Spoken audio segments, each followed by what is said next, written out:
Emek Hobi kanalından herkese merhaba. Kanalıma hoş geldiniz arkadaşlar. Bugünkü bölümde yani 3. bölümde Sosuz Köpeğin kuyruğunu ve kıyafetlerini tamamlayacağız. Sihirli halkayla başlıyorum. Sihirli halkanın içerisine 6 sık iğne örüyorum.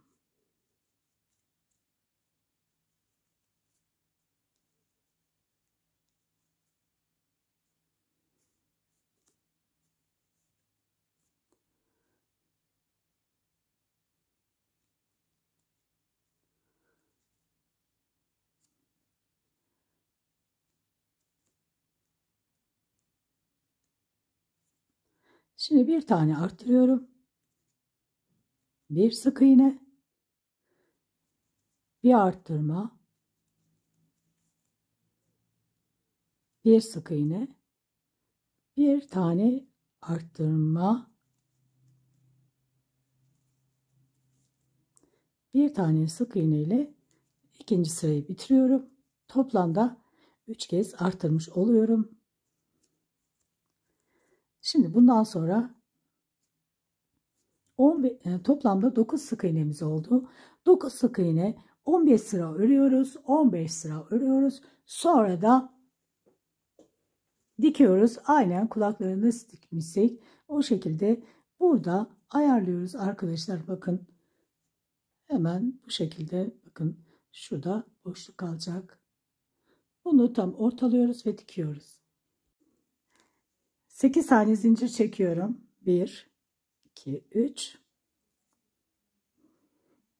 4 5 6 7 8. İkinci zincirden itibaren 7 tane sık iğne örüyorum.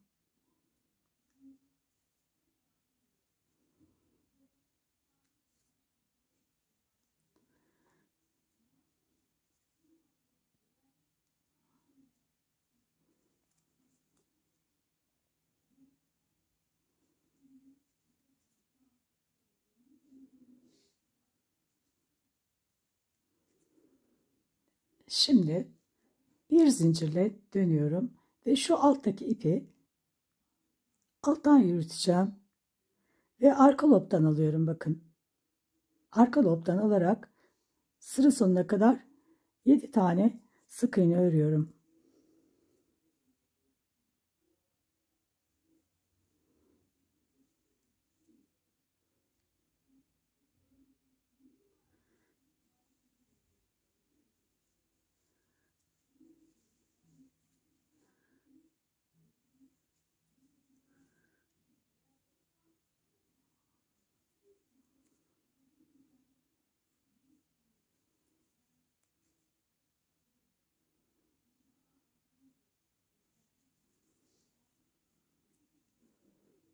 Bir zincirle dönüyorum.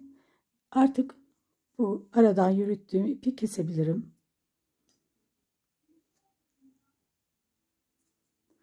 Şimdi yine arka lobdan alıyorum 7 tane. Toplamda 36 sıra olacak arkadaşlar.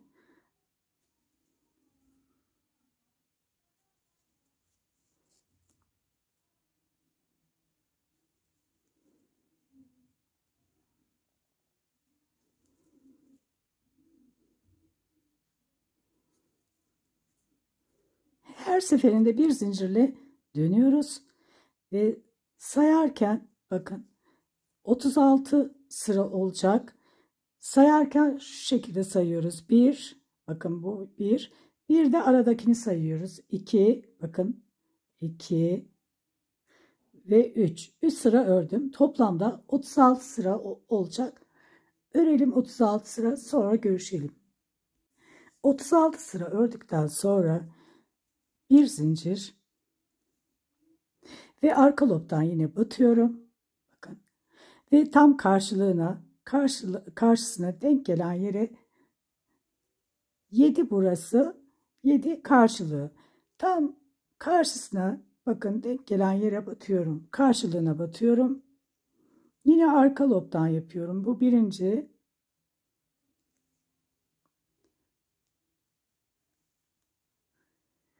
İkincisi.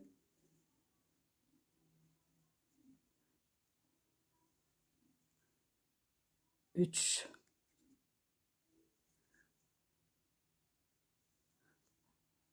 4,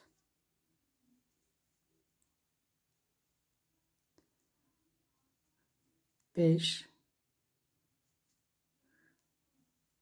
6, 7. Şimdi ben bunu ters çeviriyorum. Bakın ters çevirdim. Her tarafı eşit. Şimdi bir tane zincir. Bakın buradaki boşluğa batıyorum. Hemen yanındakine batıyorum. Bir aradaki, bir buradaki uzun olan, bakın buradaki çıkıntının tepesine batıyorum. Sonra aradakine batıyorum. Sonra böyle hep bu şekilde arkadaşlar sıra sonuna kadar 36 tane olacak. Örelim. Bakın 36 ördüm. 36 tam buradaki çıkıntının tepesine denk geldi. Şimdi bakın burayı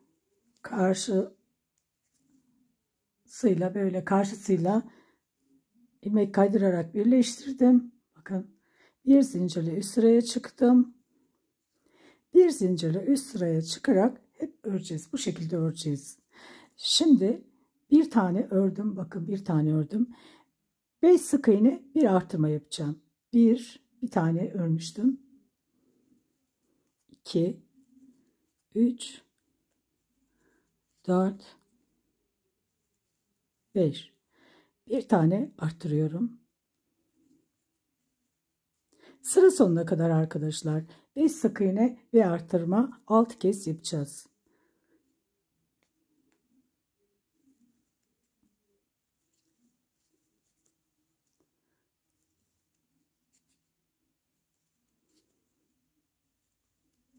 Bir tane bakın arttırıyorum. Arttırdım. Sıra sonuna kadar buraya kadar 5 sık iğne bir arttırma 6 kez örelim. Sıra sonuna geldim. Sıra sonunda da bakın 5 tane sık iğne ördüm.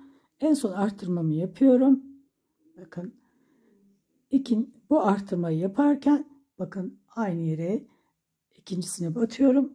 İkincisinde renk değiştiriyorum.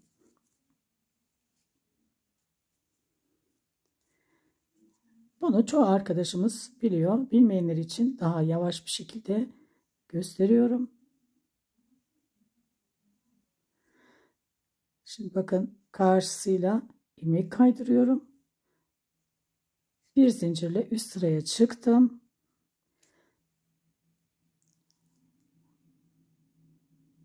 Renk değiştirdiğim ipi alttan yürüteceğim, biraz sonra keseceğim. Bakın aynı yere batıyorum. Toplamda 42 tane sık iğnem oldu. Bu sırayı 42 sık iğne olarak örüyoruz. 1, 2 tane ördüm. Sıra sonuna kadar 42 sık iğne örelim. Şu ipi biraz alttan yürüttükten sonra keseceğiz. Buraya kadar 42 sık iğne.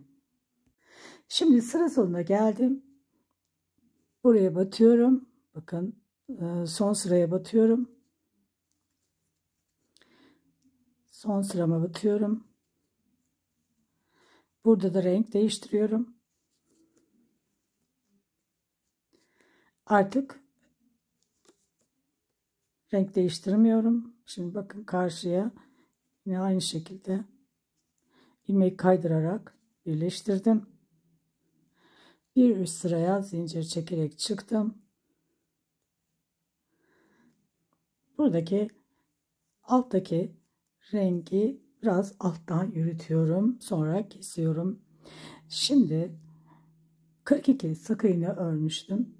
Şimdi 6 sık iğne bir artırma yapacağım. Birincisini ördüm. 2, 3, 4, 5, 6. Şimdi artıracağım. Artık şu ipimi kesebilirim.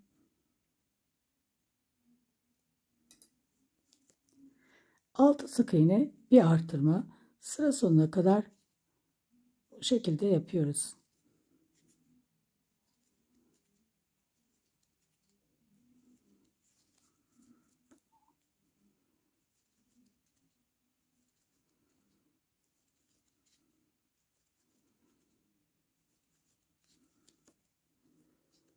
Sıra sonuna kadar 6 sık iğne bir artırma şeklinde örelim.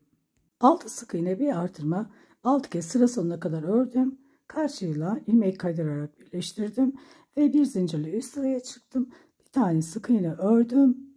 Şimdi toplamda 48 sık iğnem oldu. 48 sık iğne bir sıra örelim. Şimdi bakın 48 sık iğne ördüm sıra sonuna kadar. Şimdi bir tane sık iğne ördüm. Bakın bir zincirli üst sıraya çıktım. Bir sık iğne ördüm. Şimdi 7 sık iğne bir artırma yapıyoruz. 1, 2 tane örmüştüm. 3, 4, 5, 6, 7. Bir tane arttırıyorum. Sıra sonuna kadar 6 kez 7 sık iğne bir artırma şeklinde örelim. Şimdi bakın sıra sonuna geldim. Arttırma ile bitirdim. Karşısıyla yine birleştiriyorum. İlmek kaydırarak 2 tane zincir çekiyorum. Şimdi dibine batıyorum ama DC örüyorum. Yani 2 defa da çekiyorum. Bakın başına dolayıp 2 tane yaptım. 1, 2 tane DC ördüm. Yani trabzan ördüm. Bakın. Şimdi 10 tane zincir çekiyorum. 1, 2, 3, 4, 5, 6, 7, 8, 9, 10 ve 10 tane sık iğne sayıyorum. 11.'ye batıyorum. 1, 2, 3, 4, 5, 6, 7, 8, 9, 10. Bakın 10. 11.'ye batıyorum.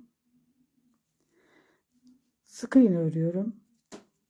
1, 2, bakın battığımda sayıyorum. 2, 3, 4, 5, 6, 7, 8, 9, 10, 11, 12, 13, 14, 15, 16, 17, 18, 19, 20, 21, 22, 23, 24, 25, 26, 27, 28, 29. Şimdi 10 tane daha zincir çekiyorum. 29 sık iğne ördüm. Bir tane bakın zincir çektim. 2, 3, 4, 5, 6, 7, 8, 9, 10. Şimdi buradan tekrar 10 tane bakın ilk sık iğneden hep başlıyorum. 1, 2, 3, 4, 5, 6, 7, 8, 9, 10 ve 11.'ye batıyorum yine. Bakın 10 tane saydı ama dolayarak batıyorum.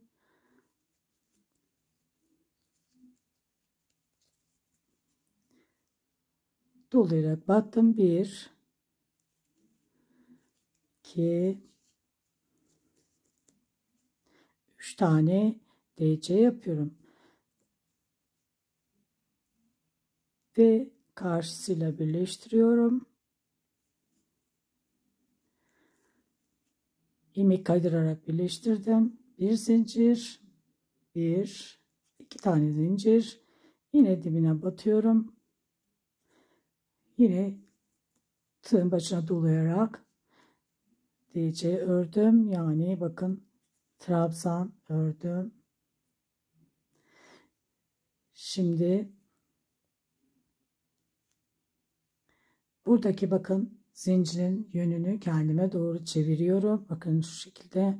Şimdi tığın başına doluyorum ama HDC yapıyorum. Yani bakın başına doladım ve bir defa daha çektim. Burayı böyle yapıyorum. Şimdi yumuşak bir iniş yapıyoruz. Bir tane ördüm. HDC. Şimdi sık iğne örüyorum. 1 2 3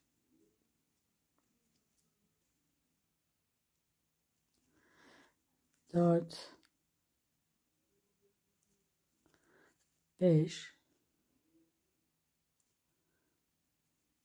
6 7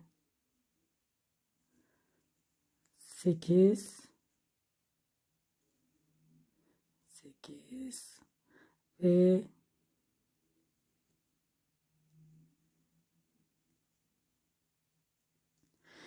9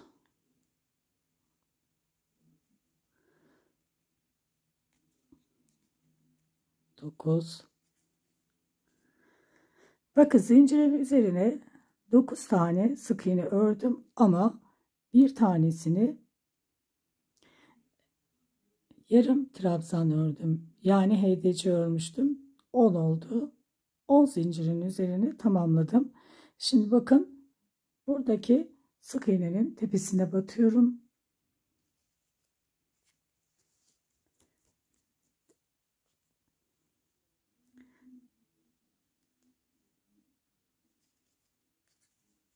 Tekrar buraya kadar 29 tane sık iğne örüyorum.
...29 tane sık iğne ördüm.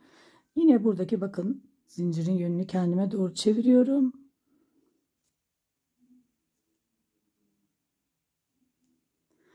Yine sık iğne örüyorum. 1 2 3 4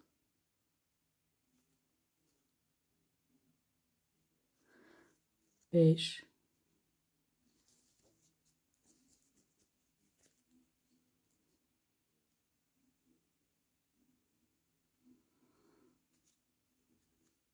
6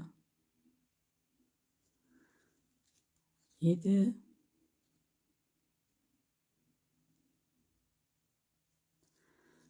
8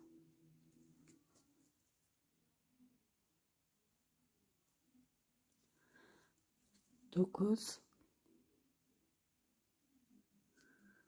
10. Zincirin üzerine tamamladım. 10. Bakın. Şimdi burada buradaki DC'nin üzerini tamamlıyorum. Ama yine DC örüyorum. Başına dolayarak bakın böyle ve bu şekilde 1 2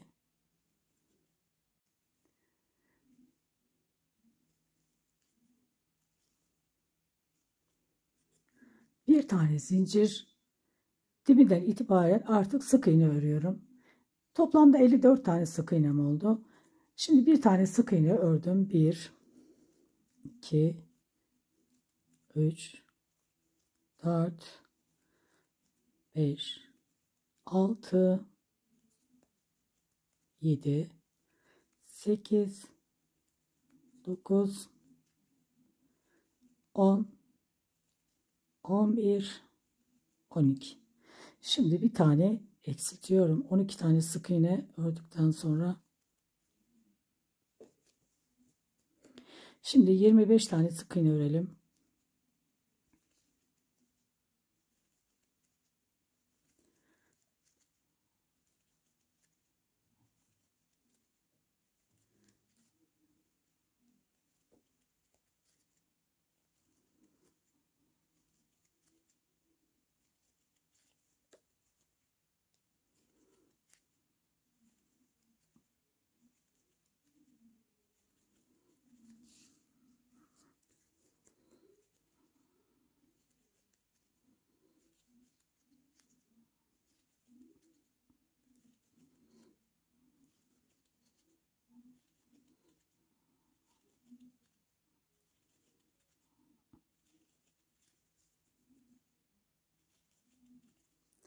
...25 tane sık iğne ördüm.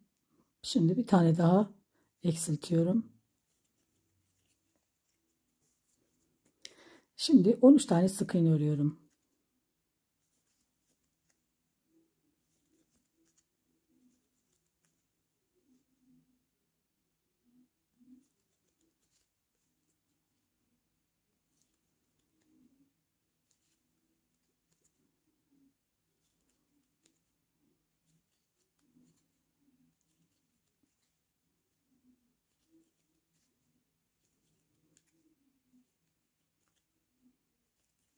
...13 tane sık iğne ördüm. Karşısıyla şimdi birleştiriyorum.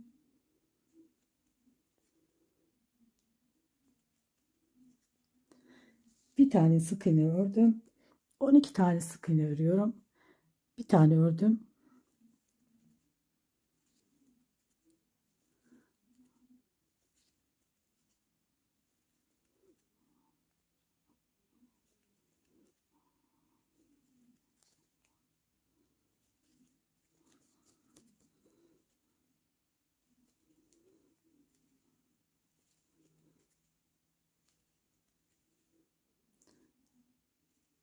On iki tane sık iğne ördüm.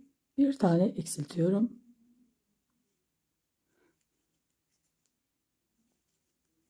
...24 sık iğne örüyorum. Eksilttikten sonra bakın eksilttim. Bir tane sık iğne ördüm. İkincisi.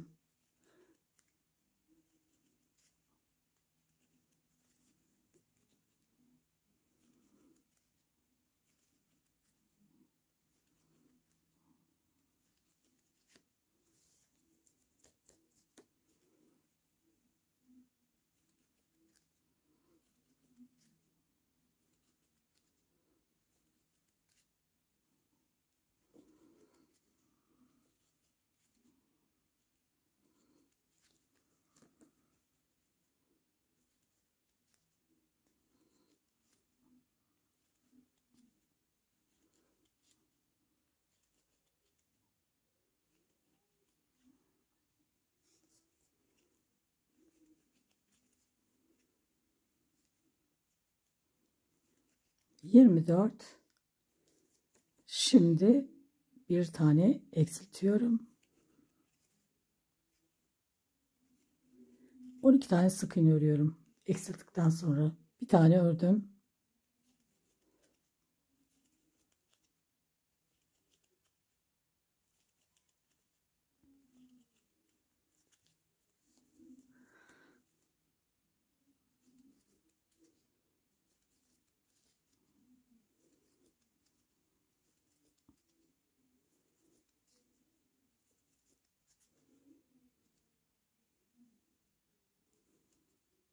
karşıda birleştiriyorum. Bir zincir, dibinden itibaren şimdi 11 tane sık iğne örüyorum. 11 sık iğne. Bir tane ördüm.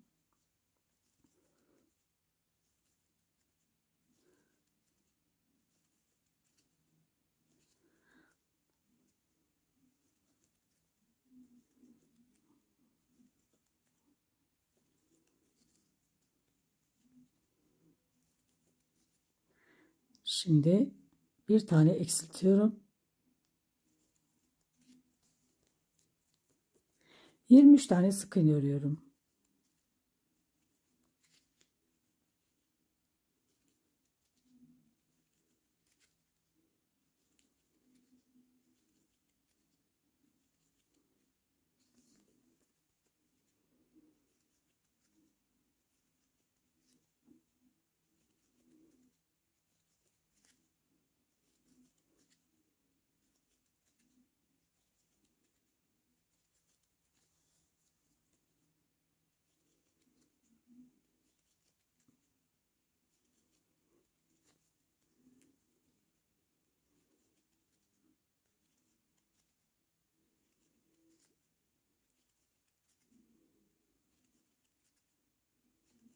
Yirmi üç sık iğne ördüm. Bir tane eksiltiyorum. Şimdi 12 tane sık iğne örüyorum.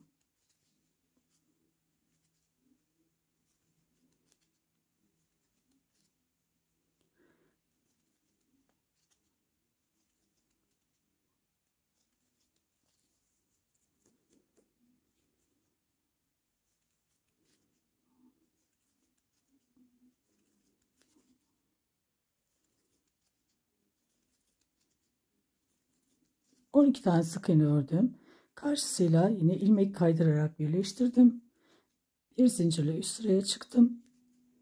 Artık eksiltmelerim bitti. Bu yanlarda. Şimdi bundan sonra toplamda 48 tane sık iğnem oldu. 48 eksiltmelerden sonra 48 sık iğne 7 sıra örelim. Sonra görüşelim. Şimdi 2 tane sık iğne yaptım. Bir tane sık iğnenin altından şöyle altına batıyorum. Şimdi yanından 2 tane sık iğne örüyorum. 1 2. Şimdi buradaki sık iğneden, ilk sık iğneden başlıyorum. 1 2 3. 3'ün altından bakın şöyle. 3. Şimdi 1 2. Bir tane buradaki sık iğnenin altından batıyorum.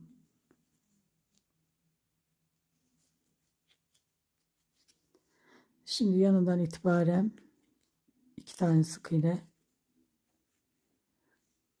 Şimdi buradaki sık iğneden başlıyorum. 1 2 3. Bakın üçüncünün hemen alt kısmından batıyorum.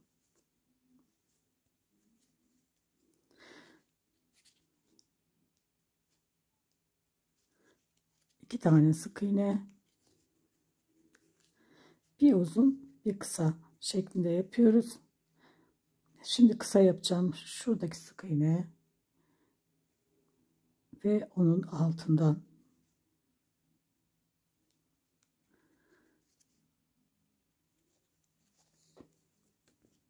2 tane sık iğne. 1 2 3. 3'ün tam alt kısmından batıyorum. Bunları biraz böyle sıkmadan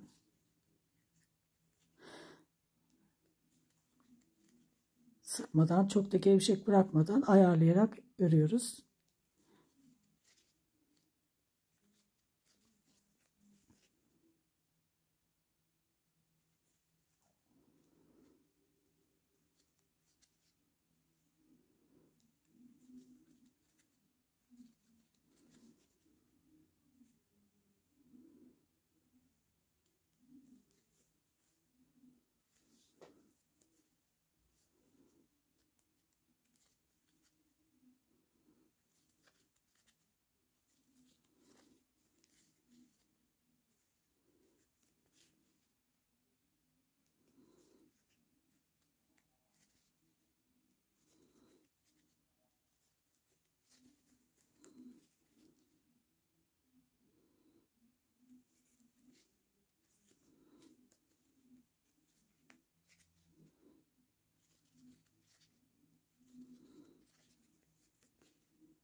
Sonuncusu ne yapıyorum? O da uzun olacak. Tam denk geliyor.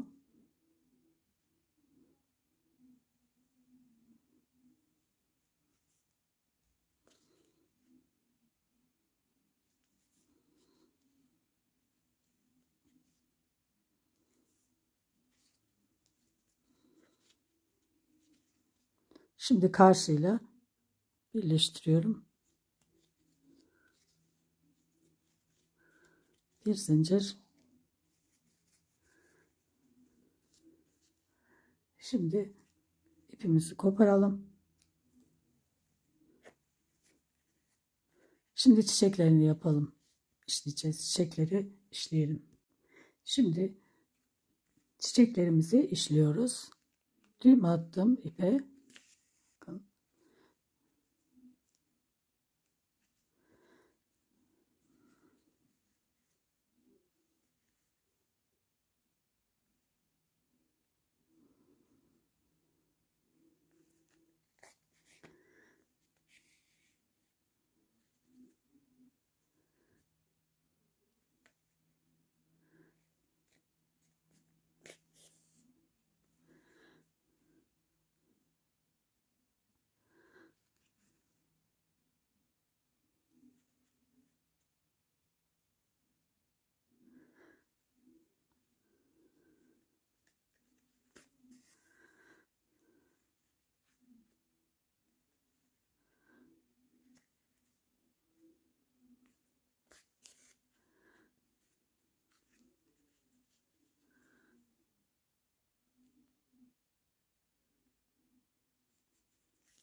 Böyle minik bir çiçek işliyorum.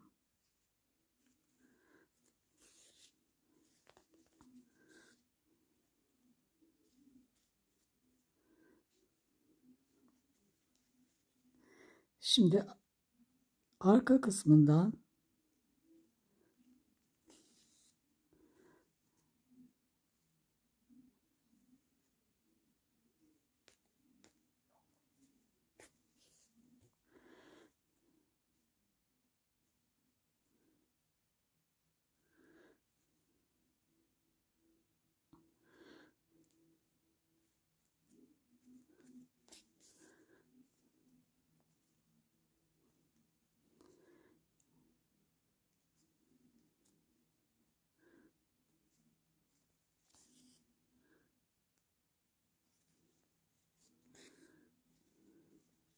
yine aynı şekilde böyle yapıyoruz.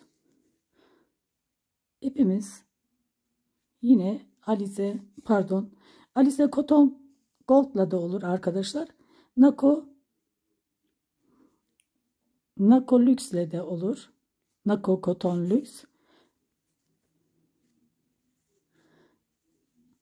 İpin katını falan ayırmıyoruz. Böyle kalınlığı bu şekilde ipimizin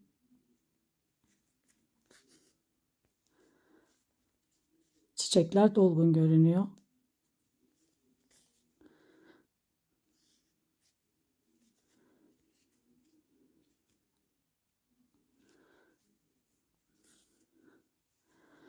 Arkadan bakın yine ipi gizleyerek bir sonrakine geçiyoruz.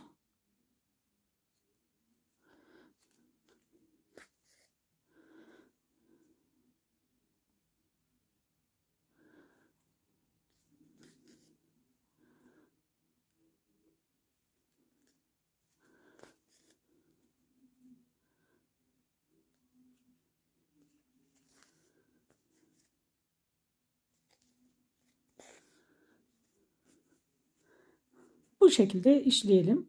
Aynı şekilde bitene kadar işliyoruz ve artık giydirmeye hazır oluyor. Bir videonun sonuna daha geldik. Umarım videomu beğenmişsinizdir. Beğeni ve yorumlarla bana destek olursanız bundan mutluluk duyarım. Daha sonraki videolarda görüşmek üzere. Hoşça kalın.